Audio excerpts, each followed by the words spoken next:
Idineklarang case closed na ng pulisya ang karumal-dumal na pagpatay at pagsunog sa isang 19 anyos na estudyante mula Madjangat, Quezon Nueva Vizcaya matapos formal na masampahan ng kasong murder ang pangunahing suspect noong ika-16 ng Pebrero. Ayon kay Police Colonel Paul Bometivo, sapat ang ebidensyang nakalap laban sa 33 anyos na suspect, kapitbahay ng biktima, kaya naisampa na ang kaso sa piskalya at may tuturing ng lutas ang krimen. Batay sa investigasyon, huling nakita ang kasama ng biktima ang suspect noong ika-10 ng Pebrero ng sakay o isakay niya ito sa kanyang sasakyan. Hindi na nakauwi ang estudyante hanggang matagpuan ang sunog nitong bangkay sa isang liblib na lugar sa kanilang barangay sa Quezon.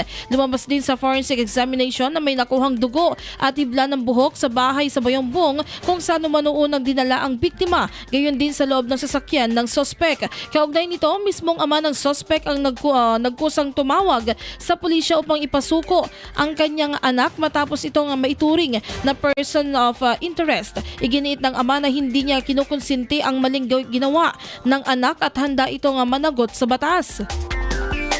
Samantala, patuloy ang pagluluksa ng pamilya ng biktima, lalo't ang nasawi ang tumatayong katuwang sa pag-aalaga sa kanyang amang may kabalubhang karamdaman. Dumalaw naman at nagpaabot ng pakikiramay sina Governor Jose Gambito at Congressman Timothy Joseph Cayton, kalakip ang tulong pinansyal. Nangako rin ang gobernador ng scholarship para sa isa pang anak ng pamilya upang makatulong sa kanilang pagbangon matapos ang trahedya.